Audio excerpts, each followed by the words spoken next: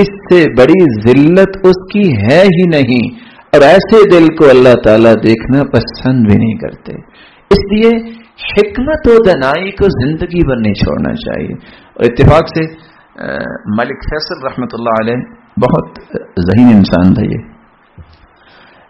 تو ایسے لوگوں کو ذہانت اس وقت ہی ملتی ہے، ذہین تو بہت ہے دنیا میں، جب کتاب و سنت کی روشنی میں کسی کی تربیت ہو اللہ تعالیٰ ضرور اس کو انعام دیتے ہیں. اور شیخ البانی رحمۃ اللہ علیہ ایسے لوگ جن کو اللہ نے حکمت و دانائی سے نوازا، ایک کلمہ 2 کلمے سے معاملہ صاف کر دیتے. امارات سے، دبئی سے 11 علماء ان کے پاس گئے، شیخ البانی رحمۃ اللہ علیہ کے پاس. تو سوال کرتے کرتے سوال کرنے والا ہائپر ہو گیا اور کہتا ہے انت تقول النبی لا يعلم الغیب، تم کہتے ہو کہ اللہ کے رسول غیب نہیں جانتے. تو وہ اہل علم میں سے تھے، تو وہ مسکرا کہتے ہیں لا بارک اللہ فیک انا ما اقول فاللہ یقول، میں نہیں کہتا، اللہ آپ کو برکت دے اور سمجھ دے. اللہ فرماتے ہیں قل لا يعلم من في السماوات والارض الغیب الا اللہ، زمین و آسمان کا غیب سوائے اللہ کے کوئی نہیں جانتا. تو وہ کیا کہتا ہے، اس کو پھر بھی سمجھ نہیں آئی، کہتا ہے حتی انا عارف الغیب، غیب تو میں بھی جانتا ہوں. تو انہوں نے اس سے بھی کوئی کمنٹس جاری نہیں کی. کیا کہا لا بارک اللہ فیک انت ما تعرف الغیب، آپ غیب نہیں جانتے. بجائے اس کے کہ ابھی بھی سمجھ جاتا، وہ کیا کہتا ہے کہ تناقش نہیں، میرے ساتھ مناظرہ کرنا ہے. کہتے لا لا جزاک اللہ خیر انا ما اناقشک، میں مناظرہ نہیں کروں گا لیکن آپ غیب نہیں جانتے. میں نے کہا لا لا بل تناقش نہیں، میرے ساتھ مناظرہ کرو. اب جب انہوں نے اس طرح کا تکرار دیکھا تو انہوں نے کیا کہا بشرط، مناقشہ اور مناظرہ کروں گا لیکن ایک شرط کے ساتھ. تو اس کو سمجھ نہیں آئی میں کیا بول رہا ہوں. کہتے ہیں میں ہوں شرط. کون سی شرط ہے بتاؤ. کہاں ہار گئے ہو، اگر تم غیب جانتے ہوتے تو میری شرط بھی جانتے ہوتے. فارغ ہو گئے. یہ حکمت و دانائی اللہ کن کو عطا کرتا ہے؟ جو لغویات سے پرہیز کرتے ہیں، جو فضولیات سے اپنے آپ کو دور رکھتے ہیں. تو ملک فیصل اتفاق سے رحمہ اللہ وہ تقریر کر رہے تھے. ایک صحافی بہت تیز ترار تھا. لوگوں نے کہا کہ آج تیری باری ہے، اگر تو سب کے سامنے اس کو سوال کر دیں اور اس کو آج کم از کم شکست دینا، ہم سمجھ لیں گے تیری صحافت کامیاب ہے. اس نے سوال کیا کیا کہ آپ کے سر کے بال کیوں سفید ہوئے ہیں اور داڑھی کے بال سفید کیوں نہیں ہوئے؟ کہتے ہیں چونکہ وقت تھوڑا ہے، آپ کو پتہ ہونا چاہیے میرے سر کے بال 20 سال پہلے ہو گئے تھے، یہ بعد میں ہو گئی ہے، اس لیے 20 سال انتظار کریں. کیوں اس کو فوراً فارغ کیا؟ یہ فوری طور پہ انسان اچھا جواب اس وقت دے پاتا ہے جب انسان کو اللہ نے حکمت و دانائی سے نوازا ہو. اتفاق سے ہم شیخ عبد الرحمن السدیس حفظہ اللہ ان کے بہنوئی کے پاس بیٹھے ہوئے تھے، تو ہمیں وہ قصہ سنا رہے تھے کہ شیخ عثیمین رحمۃ اللہ علیہ جدہ سے انہوں نے مکہ آنا تھا، گاڑی لیٹ ہوگی، انہوں نے ٹیکسی پہ بیٹھے اور مکے کی طرف. ڈرائیور جو ہے اس نے سگریٹ لگائی. تو کہتے ہیں السلام علیکم یا اخی الکریم ھذا ما یجوز. سلام کیا کہ کہا میرے بھائی یہ جائز نہیں ہے. تو وہ آگے سے پتہ کیا کہتا ہے من انت، کون ہو تم؟ قال انا اخوک صالح بن محمد العثیمین، میں آپ کا بھائی صالح بن محمد العثیمین ہوں. کہتے ہیں اس نے سمجھا کہ مذاق کر رہے ہیں. تو انہوں نے کیا کہا ومن انت یا اخی، اے میرے بھائی آپ کون ہیں؟ کہتا ہے ابن باز، میں ابن باز ہوں. اس نے یہ سوچا ٹیکسی ڈرائیور نے اگر یہ شخص شیخ صالح حسینی ہو سکتا ہے تو میں ابن باز ہو سکتا ہوں. شیخ نے کچھ نہیں کہا. کیا کہتے ہیں لا بارک اللہ فیک الشیخ ما یسوق السیارہ، شیخ گاڑی نہیں چلا سکتے لأنہ اعمی، کیونکہ ان کو نظر نہیں آتا. جواب دے دیا اور بیٹھ کے بدأ یسبح ویہلل ویکبر اور ذکر میں مشغول ہو گئے. تو یہ شخص سوچ میں پڑ گیا کہ انہوں نے جواب بڑا عجیب دے دیا ہے کہ واقعی یہ شیخ کو جانتے ہیں پھر کہ شیخ گاڑی نہیں چلا سکتے. جب وہ مکہ پہنچے تو وہاں تو دنیا کھڑی تھی ان کے استقبال کے لیے. پوچھتا ہے من ھذا الشیخ، یہ بزرگ کون تھے؟ کہا یہ شیخ صالح بن محمد العثیمین. کہتے واللہ، وہ ٹیکسی ڈرائیور سناتا اپنا قصہ. میں نے کہا واللہ یہ وہی ہے. اتنی تواضع اس انسان میں، اس نے کوئی بات نہیں میرے ساتھ کی ایسی غلط، اور میں سوچتے رہا. پھر جا کے اس نے معذرت کی. یہ جواب کیوں اس طرح کے انسان کو اللہ تعالیٰ سکھاتا ہے؟ جب حکمت و دانائی آتی ہے. بات کہاں سے چلی تھی؟ دین کی مجلس میں بیٹھ کے، دینی مجلس سے پہلے یا دینی مجلس کے بعد مسائل، فکر آخرت اور غور و خوض وہ کرتا ہے جس کا دل زندہ ہوتا ہے. اور ارجاف، مرجفون، بے پڑکی اڑانے والے اور ادھر ادھر کی باتیں کرنے والوں کو اللہ سے توبہ کرنی چاہیے، کہیں وہ آیت ان پہ اس کا انطباق نہ ہو جائے. منافق بیٹھا کرتے تھے، کہتے تھے ماذا قال آنفا، کیا کہا ہے اللہ تعالیٰ کے رسول نے، اور بیٹھے مجلس میں ہوتے تھے. اور قرآن نے کہا ان کو سمجھ کیوں نہیں آئی؟ ان کے دماغ یہاں نہیں تھے، ان کی سوچ یہاں نہیں تھی. اولئک الذین طبع اللہ علی قلوبہم، اللہ تعالیٰ نے اصل میں ان کے دلوں پہ مہر لگا دی ہے. اس لیے زندگی میں یہ بات ذہن میں رکھیے گا، یہ دینی مجلسیں، علمی مجلسیں، ہم تو طالب علم ہیں. آپ کو اگر کوئی دینی مجلس میسر آ جائے، اللہ کی قسم زندگی کے اس طرح کے سنہری لمحات اور کوئی ہو نہیں سکتے. اور میں نے آپ کو حدیث سنائی تھی، پھر سنا دیتا ہوں. دین کی مجلس، صالحین کی رفاقت، نیک لوگوں کا قرب اور ان کی مجالس میں بیٹھنا، بلکہ ایک قدم اٹھانا بس اوقات اس کے لیے بھی اللہ جنت اس کے لیے واجب کر دیتے ہیں. آپ کہیں گے یہ کون سی حدیث ہے؟ رسول اللہ صلی اللہ علیہ وسلم کا فرمان ہے، صحیح الجامع کی روایت. ایک شخص نے 99 لوگوں کو قتل کیا. وہ ایک پادری کے پاس پہنچا، کہتا ہے حل من توبہ، کیا میری توبہ ہے؟ قال لا، اتنی جانوں کو ضائع کرنے والے توبہ؟ اس نے کہا اچھا. اس نے تلوار نکالی اور گردن اتار دی. کہا توبہ نہیں ہے تو چلو 100 تو پورا کرو نا. وہ بھی فارغ. پھر اللہ کا خوف پیدا ہوا. پھر کسی صالح انسان کے پاس گیا، کہتا ہے حل من توبہ، توبہ ہے؟ قال نعم، توبہ ہے.